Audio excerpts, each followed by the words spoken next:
medicina y sociedad. Temas: cultura.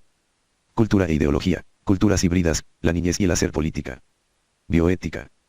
Texto 1, Canclini, N, cultura e ideología, en, cultura y sociedad. Una introducción. ETCCE, México, 1981. 28. ¿Qué es cultura? No existe una sola definición de cultura y ninguna es definitiva.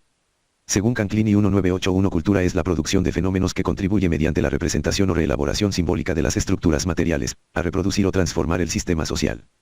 La cultura no solo representa a la sociedad, también cumple, dentro de las necesidades de producción humano y social, arte, filosofía, ciencia, la función de generarlas y reelaborarlas. 29. Identificar las líneas teóricas presentadas por el autor. Las líneas teóricas presentadas por el autor, para analizar el concepto de cultura, son, la filosofía idealista ** y la antropología ** social, oposiciones idealistas, marxistas, y definiciones antropológicas. ** antropología, estudio del ser humano en su evolución biológica, social y cultural. * ideología, conjunto de ideas fundamentales que caracteriza el pensamiento de una persona, una colectividad o una época.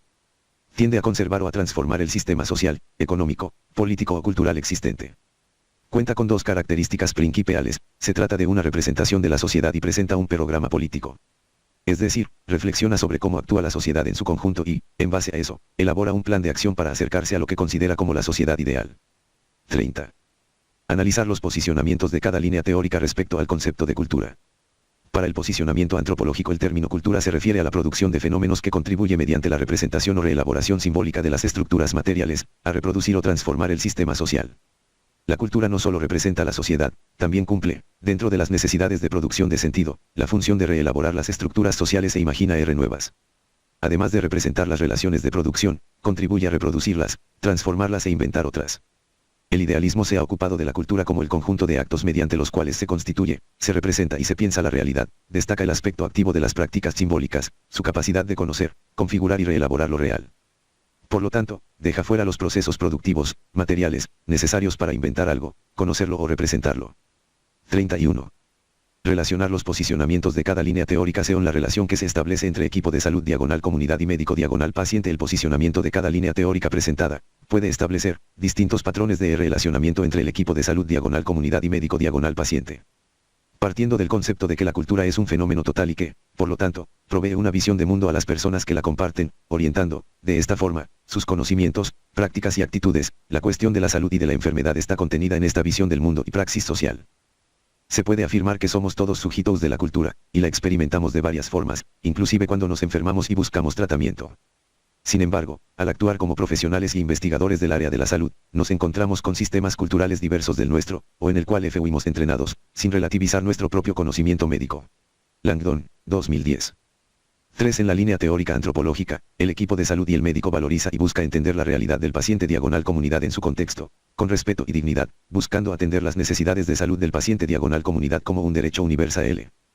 En la línea teórica ideológica, puede establecer variados tipos de relación, desde el punto de vista de salud como un derecho hasta la salud como mercancía. Dependerá de la ideología que prevalece en el sistema de atención a la salud de la comunidad y formación de los profesionales que componen el equipo de salud, conforme las ideas siguientes. 3. Langdon, Wick FB Altura aplicado a las ciencias de la salud. La ideología de la equidad y del humanismo está basada en la búsqueda de una mayor justicia social. La gestión y el financiamiento público del sistema de salud es aquí garante del principio de justicia social que tiene como consecuencia un acceso equitativo para todos a la atención y a los servicios de salud. La ideología democrática se apoya sobre el principio de una descentralización política y fiscal con el fin de redistribuir el poder a las comunidades locales. La ideología de la salud poblacional promueve políticas públicas fuertes atacando los determinantes de la salud constituidos por las condiciones de trabajo y de vivienda y las políticas económicas y de educación. La ideología de negocios se inspira en el modelo clásico del mercado en economía favoreciendo la competencia entre organizaciones y proveedores de atención y de servicios y el principio de la soberanía del consumidor que debe tener la capacidad de realizar opciones con recursos que son privados. Dennis, 2010, 4. Texto 2, Canclini, N. Entrada, en, culturas híbridas. Estrategia para entrar y salir de la modernidad, Ed Grijalvo, México, 1990. 32. ¿Qué es hibridación cultural? Es el proceso de formación de una nueva cultura a través de la fusión de dos culturas antecesoras, siendo que estas últimas no reconocen la nueva como cultura. Sería una reestructuración de una cultura, pero que posiblemente no perdure en el tiempo. Tenemos dos tipos de hibridación cultural. 1. Individuos de culturas distintas que unen y van a vivir en un tercer ambiente cultural diferente. 2. Individuos de culturas distintas que se unen y van a vivir en la cultura de una de ellos, siendo ninguna se sobrepone y se forma así una cultura híbrida. 33. ¿Qué es transnacionalización cultural? Se refiere al desarrollo de procesos socioculturales que atraviesan las fronteras nacionales y que están relacionados con los sistemas culturales que se desarrollan en dos o más naciones. Además, el término algunos lo utiliza para hacer referencia a la globalización de la cultura. 34. ¿A partir de qué fenómeno, plantea el autor, surge el proceso de hibridación? El proceso de hibridación es constatado a partir de la convivencia, en la época actual, de lo tradicional que aún perdura y lo moderno que no termina de implantarse, dando lugar a día y distintas mezclas interculturales, a una configuración híbrida del campo cultural. De esta forma la modernización disminuye el papel de lo culto y lo popular tradicionales en el conjunto del mercado simbólico, pero no los suprime. Reubica el arte y el folclore, el saber académico y la cultura industrializada, bajo condiciones relativamente semejantes. 35. ¿Qué características tienen las culturas híbridas y cuál es la diferencia respecto de las preexistentes?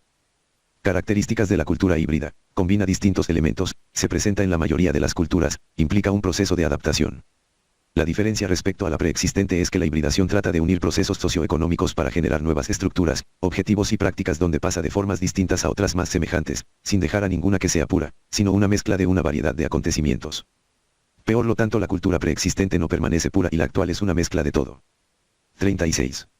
Ejemplificar fenómenos de hibridación en el ámbito americano, argentino y local. Para Canclini, la experiencia híbrida es cada vez más la experiencia global. Ejemplos de la América Latina es una articulación más compleja de tradiciones y modernidades, diversas, desigualdades. La modernización latinoamericana, que siguió cambios peculiares, articulando desigual y contradictoriamente los componentes de la modernidad, ha habido emancipación como secularización de los campos culturales y liberación de la vida política coexistiendo con comportamientos y creencias tradicionales, renovación cultural con distribución desigual de beneficios, democratización con un sentido distinto del liberalismo clásico, propiciada por los medios de comunicación y organizaciones políticas no tradicionales, siendo la expansión económica el aspecto más estancado de nuestro desarrollo, según el balance que el autor presenta. O la alimentación de la cultura estadounidense, que rebasó sus fronteras gracias a la economía cultural transnacional, se desterritorializó, pero al mismo tiempo, cumpliendo su característica de vaivén, logra reterritorializarse o afianzarse en nuestras formas culturales, modificando los costumbres alimenticios, adaptándose rápidamente al consumismo y preferencia local. Texto 03, Martínez, Estela Maris. Bioética. 37. ¿Qué es la ética y cuál es su importancia? La ética es la reflexión sobre la moralidad de los actos humanos. Establece el porqué de la conducta humana. 38. ¿Qué es la bioética? ¿Cuáles son sus principios aplicados a la práctica médica? 5. Es el estudio sistemático de la conducta humana en el ámbito de las ciencias de la vida y de la salud, analizada a luz de los valores y principios morales. La bioética tiene el objetivo de proteger la vida humana y su ambiente.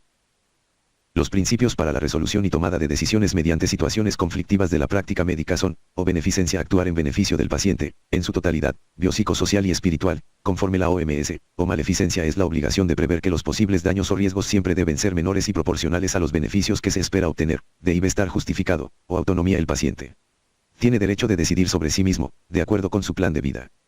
Puede rechazar o aceptar las propuestas del médico. El médico tiene la obligación de brindarle información suficiente y de manera clara sobre beneficios, riesgos y posibles alternativas. Este es el reconocimiento de la dignidad humana, que es la base de los derechos humanos y de la protección legal de las personas, o justicia, adjudicación y distribución de recursos, dando preeminencia a quien está en más riesgo y diagonal o peores condiciones económicas, de género, culturales, edad, etc. Justicia social. 39. ¿Por qué se dice que el saber implica servicio? Porque cuando se conoce tiene que hacer algo por la comunidad. Texto 04, la niñez y el hacer política. 40. ¿Qué es promoción de la salud? ¿Cuáles son las acciones prioritarias de la promoción de la salud? Promoción es un término que hace mención a la acción y efecto de promover. La palabra promover proviene del verbo latín promovere, que quiere decir mover hacia, mover a favor de. La promoción de la salud es proporcionar la información y las herramientas necesarias para mejorar los conocimientos, habilidades y competencias necesarias, para que las personas conquisten una vida mejor. La promoción de la salud es el proceso que permite a las personas incrementar el control sobre su salud para mejorarla. La promoción de la salud constituye un proceso político y social global que abarca no solamente las acciones dirigidas directamente a fortalecer las habilidades y capacidades de los individuos, sino también las dirigidas a modificar las condiciones sociales, ambientales y económicas, con el fin de mitigar su impacto en la salud pública e individual. La promoción de la salud es el proceso que permite a las personas incrementar su control sobre los determinantes de la salud y, en consecuencia, mejorarla. La participación es esencial para sostener la acción en materia de promoción de la salud. OMS, 1986, 65 Martínez, Estela Maris. OMS, Ginebra, 1986. En la Carta de Ottawa quedaron establecidas las 5 áreas de acción prioritarias para producir salud, establecer una política pública saludable, crear entornos favorables a la salud, fortalecer la acción comunitaria para la salud, desarrollar las habilidades y aptitudes personales, reorientar los servicios sanitarios. 41. ¿Cómo se promueve la salud en los niños? Paidopsiquiatría. Temas: evolución, historia de la psiquiatría. La psiquiatría infanto-juvenil. Conceptualizaciones biopsicosociales. Articulación en la carrera de medicina. 42. ¿Qué relación puede establecer a partir de la primera NCLUSION de estos contenidos en la carrera de medicina? Para entender el psiquismo del ser humano. 43. ¿Cómo relaciona lo mental con lo físico? Desde el punto de vista de ser seres integrales y en esa diversidad de factores, se involucran las series social, biológica, psíquica, entre otras. Está comprobado que la inmensa mayoría de las enfermedades físicas son de origen psicosomático, es decir que para que una enfermedad se manifieste físicamente como un cáncer por ejemplo debe de haber sido cultivada psicológicamente, la persona debió de haberse dado permiso a sí misma para enfermar, todo esto por supuesto inconscientemente, al tal grado que si a alguien con ese padecimiento se le planteara esa hipótesis, creería posiblemente hasta ridículo aceptarla. Es también cierto que muchas enfermedades tienen predisponentes genéticos, lo cuales son puramente biológicos, pero por ejemplo una persona que tiene un gen que la predispone para padece esquizofrenia, puede que nunca la desarrolle si vive una vida plena lejos del estrés. Definitivamente la relación entre ambas, salud física y salud mental, es sumamente estrecha, tan así que me atrevería a decir que en realidad no son dos cosas distintas, aunque la gran mayoría de personas así lo percibe, como algo disociado, separado, independiente e individual. Por naturaleza, la gente tiende a priorizar lógicamente sus necesidades más básicas como alimentación, vestuario, descanso, etc., lo cual es normal, pero lo que no debería de ser normal, es el descuido de su psique, emocionalidad, relaciones interpersonales, espontaneidad, etc. En parte la baja prioridad que algunos dan a su salud mental es por razones culturales y educacionales y la priorización de la salud mental tiene más relación con un nivel madurez, responsabilidad, desarrollo, etc. Para ilustrar mejor esto, podemos ver la famosa pirámide de Abraham Maslow que jerarquiza las necesidades. Una persona que sabe disfrutar de su vida con la mayor plenitud posible, es una persona generadora de un mejor sistema inmune. Una persona que desarrolla la capacidad de ser positiva y optimista, tiene el poder mental de influir las cosas que pasan a su alrededor para su beneficio. Una persona que alberga la bondad y la caridad en su corazón disfruta de servir y no espera ansiosamente recibir. Una persona que aprende a manejar la intención y el deseo, se libera de vivir deseado y por lo mismo de cierta manera sufriendo tal como hacen referencia a algunas filosofías orientales. Una persona que disfruta de su trabajo de una forma sana evita el tan popular estrés que al final es el motor para producir enfermedades físicas como la gastritis, úlcera, colon irritable, etc. Además, el tener una vida psicológicamente sana suele estar relacionado o es bastante más fácil con mente sana.